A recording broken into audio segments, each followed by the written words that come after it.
as yesterday, the report have the total number of positives are 2,193 cases out of 255,971 persons tested at a positivity rate of 4.76%. Like I said, these numbers are the numbers that are from the first day that we had a case up to today. We have 4,326 recoveries so far, but we maybe because there's new evidence about the behavior of the virus, and so we may be reviewing, looking at those events to look at our discharge, so that we'll be able to get more people of who really do need our attention no more. That's the Director General of the Ghana Health Service, Patrick Kumabwaji. Well, pressure group Occupy Ghana has cast doubt on the veracity of statistics of people who died from COVID-19. In a statement, the group said some anomalies it has detected in the data cannot be a true reflection of the situation on the ground. It explained that as at yesterday, the, quote, reported 54 deaths so far cannot be right. For instance, even though 38 deaths have been reported from the Ashanti region alone, less than 20 of those deaths are included in the national count. If the public suspects under reporting, etc., there will be a loss of trust in the reporting system, and that will have consequences that will influence public behavioral responses, end quote. But the Ghana Health Service has rejected the claim that it may be massaging the figures. Yes, Dr. Patrick Apawu again.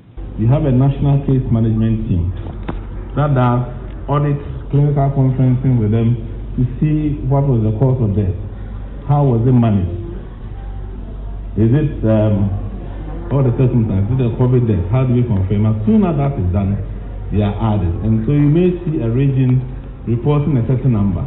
But we are not only interested in the number. We want to know whether is treatment appropriate, where are they coming from, do we have the things you need to. So that's how it is being done. So just to say that nobody is deliberately holding numbers. You know the 6 reps are there. And every Ghanaian will see what situation reports, Greater Accra, Ashanti, all regions to provide. So that's not the only response to Occupy Ghana's claim of massaging of figures, especially the death toll. My colleague Joseph Akableh was at the press conference. We'll join him shortly because that press conference is still underway. But Presidential Advisor on Health, Dr. Anthony Nsiasare, has also been responding to the Occupy Ghana claim. So we don't generate any figures from the policy level. The Presidential Task Force and that matter for the presidency doesn't generate any figures. There is an implementing agency. So this COVID-19 fight is led by Ghana Health Service, the teaching hospitals, and the Ministry of Health is the policy level who is also organizing them. And then we have a Presidential Task Force. The presidency doesn't generate any figures. We see the figures as you have seen here today. And then we then use the figures to plan and monitor whatever is going on. We have shown you exactly the regions and the districts where we're having the COVID-19 cases. So we then target the regions and the districts where we have to send resources there. So I want to repeat once again, we don't generate any figures, we don't manipulate any figures at the presidency or for that matter at the Presidential Task Force level. And that is how it is. So I want everybody to take it that the figures that you see, that's what we put forward. And when that's Dr. Anthony Nsiasare. We'll stay at the Ministry of Information a while longer because Foreign Affairs Minister Shelley Ayokobochi says 250 Ghanaians from the UAE will be arriving in the country today. She says this forms part of government's phase 2 evacuation plans to bring home nationals who are stranded abroad. She said this at a media briefing from where Joseph Akableh joins me with more details. Joseph, how many Ghanaians have arrived in the country so far, did she say? Emefa, the total number stands at 856, and these are individuals who have come in from various countries, including China and Kuwait, those who came in from Kuwait, as well as Burkina Faso and other places as well. The phase 2 evacuations will mainly comprise privately arranged charter flights, as well as evacuations earmarked from now to the end of 2020 is as follows. Evacuations from Nigeria, who are undergoing their 14-day mandatory quarantine. Then we had an evacuation from Washington, D.C. of 41 students. We have also received a total of 19 Ghanaian mine workers and they are also under quarantine. 24 Ghanaian deportees and work students were received from China and are undergoing quarantine as well. Then we have 45 workers from Israel who were also received on the 12th of June, also under quarantine. Now, Joseph, we also know that she's been giving details on those who will be arriving further in the country. Give us details. And so we are looking at those who will be coming in from the 17th all the way through to 21st. We are looking at some 400 Ghanaians who will be coming, some from Burkina Faso, some from Lebanon, New York, Washington, D.C., as well as China.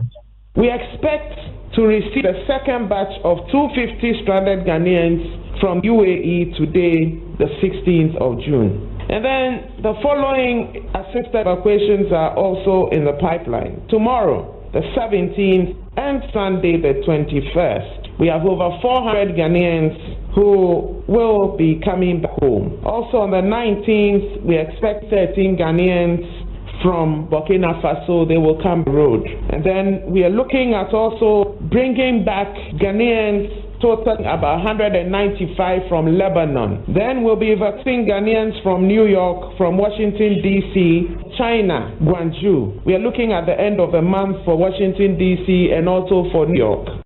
Now, briefly, Joseph, the issue about the amount involved for those who are coming back to Ghana and the mandatory quarantine, the amount they have to pay, did that issue come up, and what clarity were we giving?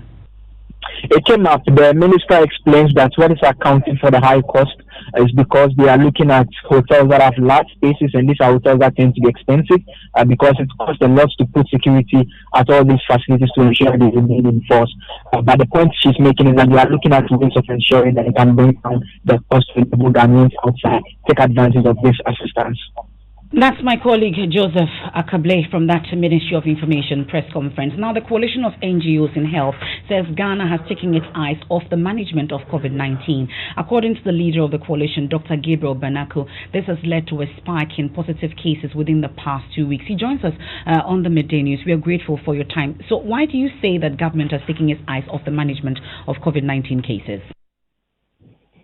Yeah, thank you. We continue to praise government, and we have always acknowledged the speeches and the leadership by the president. But we noted this since April that the sociological aspect of managing the COVID-19 has been downplayed. In Ghana, we are very social bonded, and a pandemic situation like this, or in an outbreak situation, you need to explore the opportunities in the sociological medical factors. One, the social distancing protocols. Two, the use of the mask. These are social issues. And what we keep on advocating is that government needed to pass out the executive instrument long ago to ensure that everybody in Ghana was applying it by law. That did not materialize well. We only So for you, the latest executive instrument is a bit too late. Is that what you're saying? Yes, we have said that. Look at our press release we did on the 1st of April, on the 22nd of April, and on the 29th of May. You will see that the coalition press release keep on saying that the municipal, metropolitan, and district assembly needed to be capacitated financially and by legal instruments. We have also stated that the stigma issue has not been properly dealt with in this country. These are still factors fueling the spread of the COVID-19. As it stands today, we are over 12,000 cases. You see it going up a bit further? Yes, because the community infection has gained grounds, and everybody must be responsible. Everybody must protect he or herself. That's the number one thing everybody needs to do now. And whether there's law or not, be yourself keeper. Protect yourself first before you think about any other person. Well, Dr. Gabriel Banaku, we're grateful for your time. He's with the coalition of NGOs in health. Now, also on the panel this morning, earlier on the Prime Morning show on the Joy Prime, General Secretary of the Ghana Medical Association, Dr. Justice Yankson, explained that our healthcare institutions are already overstretched. As the base, i.e. the case count goes up and we try to see a lot more symptomatic cases, what we are beginning to see is that some specialized areas like those who need critical care and what have you, clearly we are beginning to be overstretched. The health professionals themselves are also getting overstretched. Even outside Accra, the cases are increasing. Now, the World Health Organization is warning of a second wave of coronavirus outbreak as over 100,000 cases are recorded daily around the world. Director General of the WHO, Tedros Ghebreyesus, in his latest address said it took over 2 months to reach the 100,000 mark, but now that is the daily norm. He cautioned world leaders to stay alert to the possibility of a resurgence. Globally, more than 7.8 million cases of COVID-19 have now been reported to WHO and more than 430 deaths. It took more than 2 months for the first 100,000 cases to be reported. For the past 2 weeks, more than 100,000 new cases have been reported almost every single day.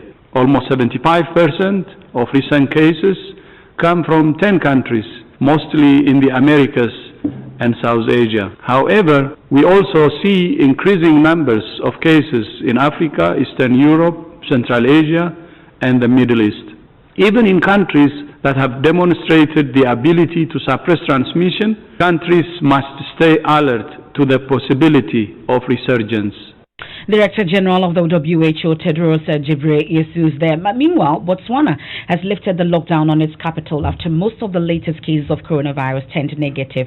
The Southern African country emerged from an extreme lockdown on May 21, but restrictions were reinstated in the capital last Friday after new cases were reported. Also in Tanzania, President John Magufuli has ordered schools at all levels to reopen on 29 June. He has also ordered a return to normalcy of all social and economic activities that had been stopped by coronavirus restrictions. Finally, Guinea's President Alpha Condé has announced easing of some restrictions intended to prevent the spread of coronavirus. In an address to the nation, the president said places of worship will reopen from 28 June in areas where infections have not been reported. This is the Midday News. You're on Joy 99.7 FM, also live around the world on myjoyonline.com. Off to Parliament now, where the minority is demanding Electoral Commission Chairperson Jean Mensah appears before the House to answer questions from members.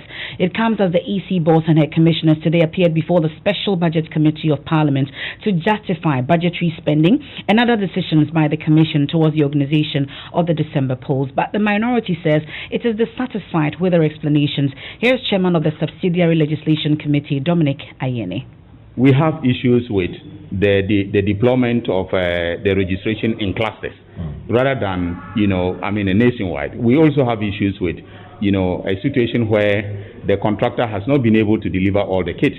Okay, the kits are supposed to be. And that was admitted by it was admitted by the EC chairperson that the contractor has yet to deliver all the kits. So if we are in the this is June 15th, wow. All right, and so we have only 2 weeks to go, and all the kits are not in the country. All right, that should be a source of worry, because if it were just the voter kits, the voter verification machines, then I would have no problem, because the voting is going to take place in December. But if you have a station where the BVRs are not, all in, okay, 2 weeks to the commencement of registration, then that is problematic. But did she assure you when they are arriving in the country? No, she didn't give us a definite answer with respect to when they will be in the country. Dr. Dominic Ayeni is Chairman of Parliament's Subsidiary Legislation Committee. We can hear from the Adaklu MP, Kwame Agboja, who is insisting that the chairperson of the Electoral Commission must appear before the plenary and answer critical questions from members of the House. I have time to even talk about the questions I have, and we are 275. Every Electoral Commission chairman appeared at the Committee of the Whole. Yes. She cannot be an exception. We are not in normal time. She must come to the plenary to talk to us. No, but the minority leader has already made that request. It will be very odd if the majority does not allow the request to go through for her to appear before the Committee of the Whole. Adaklu MP governs Kwame Agboja. We go live where my colleague Kwesi Parker Wilson is there, because we're told that in the last few minutes the minority leader has been addressing a news conference on the matter. Parker, keep us posted on what the minority leader has been saying. Emefa Apawu says the committee has already formed its opinion on the justification provided by the Electoral Commission.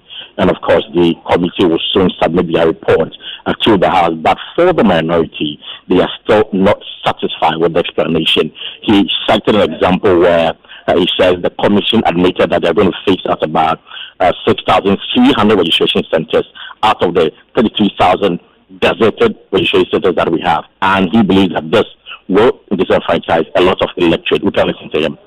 The number they are given today contradicts what has been officially gazetted. So take note of that. The second matter, which is even more worrying, she does not seem to understand the essence of data synchronization and data harmonization. In her answers to a simple question, she stated, I'm paraphrasing again, they do not intend to use the data of the National Identification Authority. So what will they do with National ID card? Any person walks there, no opportunity for verification, no opportunity for authentication. She emphasized that they will use it only for purpose of identity, that you are a citizen of Ghana. So she does not understand what it means to share data, to synchronize and to harmonize the data. We had made the request that she should appear before our committee. Better late than never. At least the details we have, I'm able to address you on some pertinent issues. We request that that is done so that all members will appreciate it, but maybe we should consider a report emanating from today's meeting to guide all of us forward. Now, Paka, we've heard the concerns of the minority, for instance. Were you able to catch the commissioners when they appeared before the committee, and what have they been telling you? Security officer with the EC boss, Madam Jean Mensah, asked that not to approach and that she wasn't ready to speak to the media. But of course, when she came out from the committee room, I saw her. She had a calm demeanor and then was responding to some of the members of parliament who had gathered around, just expressed some pleasantries with them and entered her vehicle and drove off. Well, have there been reactions from the majority side, for instance, following the minority's claims? We are yet to take an official response from the majority, but some of the MPs, the majority MPs that I spoke to, told me that, and those who were in the meeting actually were saying that what the minority leader said were untrue, and that very soon they'll also address the media and put out exactly what happened at the meeting today. Away from this, though, what's happening in Parliament itself? Well, so we are expecting the roads minister to appear before the House and answer some questions from Member of Parliament for Ningo Pram Pram, and also the ranking on the Roads and Transport Committee on some of the road projects that are being constructed, and also the amount of money that government has spent or has spent so far. That's my colleague Kwesi Parker Wilson, and this is your election headquarters.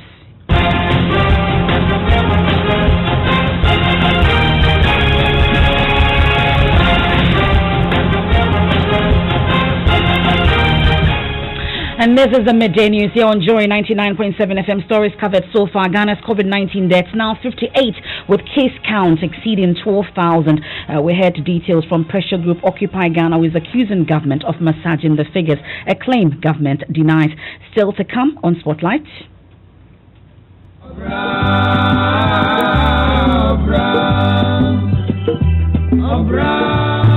We celebrate Ghanaian high-life music legend Nampedu, whose rise from grass to grace and a career spanning over 5 decades continue to inspire generations.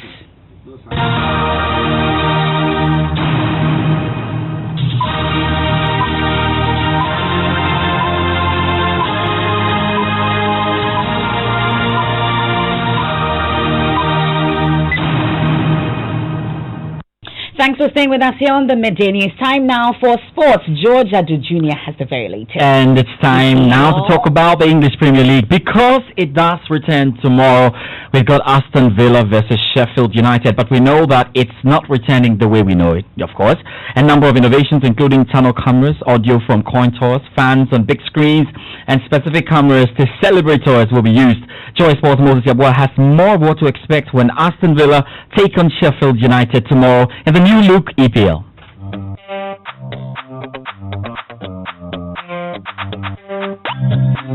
England's Premier League resumes on 17 June, 3 days before Italy's Serie A gets back underway.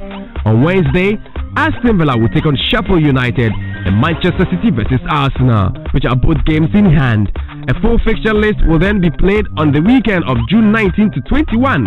All games will be played without fans in attendance. Players will be encouraged not to spit or clear their noses and not to break social distancing during goal celebration. There will be no ball boys or girls. A system of sterilized replacement balls will be used. There will be strict limits on those allowed into the stadium on match days, and grounds will be split into zones, including the tunnel and pitch side.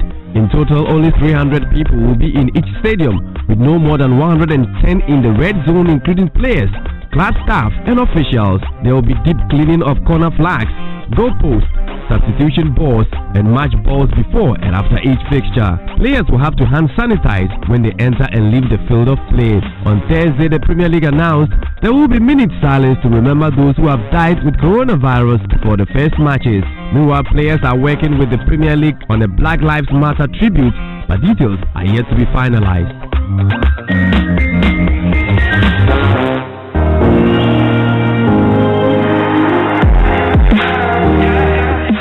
Alright, so Liverpool fans are hoping to win the Premier League.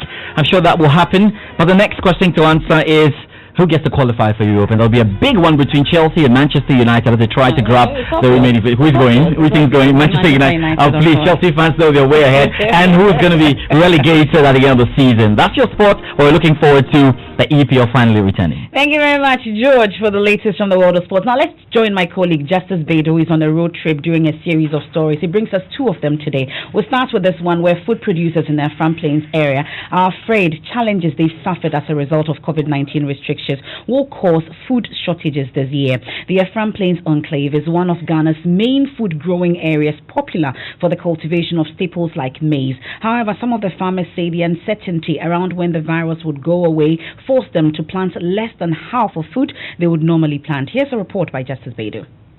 Coronavirus may not be leading the headlines as it used to, but its negative impact linger on. This is Eche Amanfro in the Afram Plains.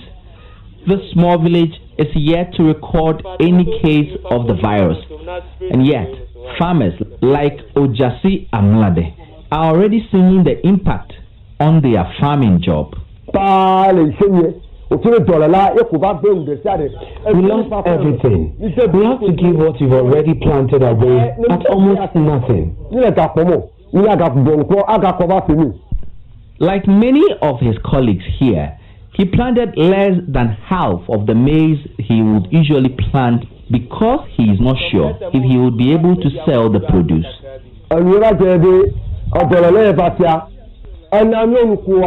The sickness has destroyed a lot. If we take our produce to the market, the people who come to buy are even scared. We suffer to even get a car. It has become a problem that we don't even have money to buy food. Now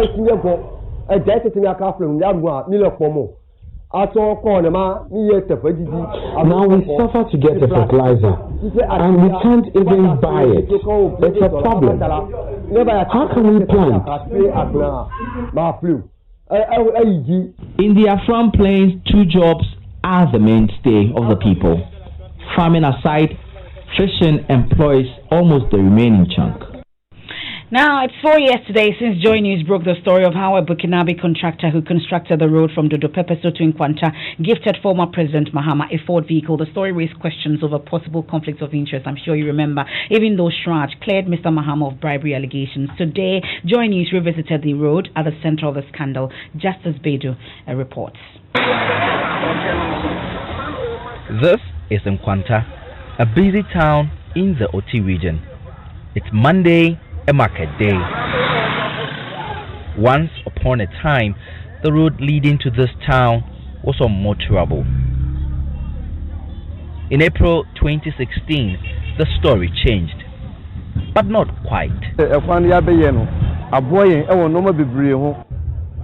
Malam Farid was one of the laborers hired to work on the road. A good part of this road is still in good condition. It's smooth with beautiful markings and directional signposts. You are tempted to speed until this happens.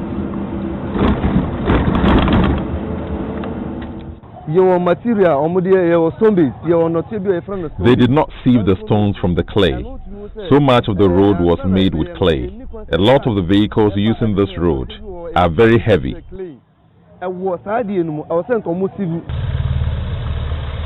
Many parts of the 4-year-old road are breaking up very fast. And after the pomp and pageantry at its opening, the people are not sure if it was all worth it.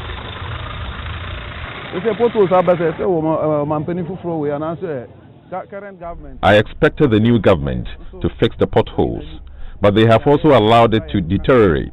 It's as if we are not part of this country. That's my colleague Justice Bedu's report from Dodo Pepesun Kwanta Road. Now he's been nicknamed Ojunto Forhen, singer-in-chief, and it's no fluke. Celebrated high-life musician Nana Ampedu's music career spanning over 5 decades remains for many young artists a blueprint for greatness. On Spotlight today, that we celebrate the Obra hitmaker Nana Kweku Ampedu.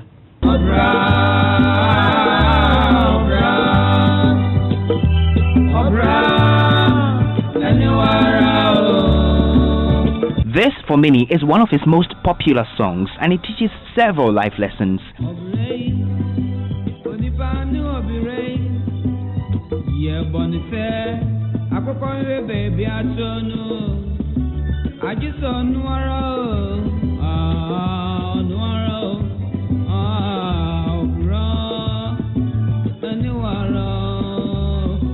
Nana Ampedu, the legendary high-life musician, like many stories of great men today, did not have a fancy beginning. I was moved to the village.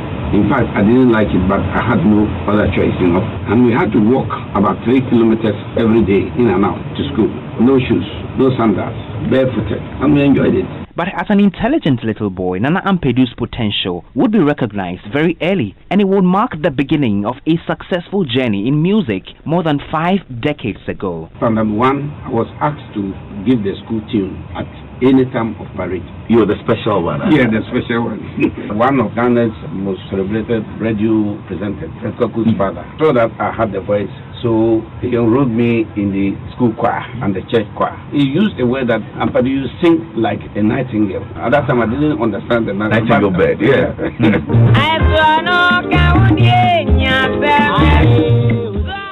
And that's Nana Ampedu. We can celebrate him enough. And that's it for the midday news here on Joy 99.7 FM. Of course, at 1:30 on the Joy News channel, Arba Kumsin will be hosting the election brief. All the action in Parliament when the EC, appeared before the Budget Committee of Parliament and the Minorities Press Conference. All the action will be on the election brief with Arba Kumsin on the Joy News channel, also on DSTV channel 421 and Go TV channel 144. You can't miss it. Dr. Mental Tabel, though, has living word now. I am Emefa Apawu. Thanks for your company.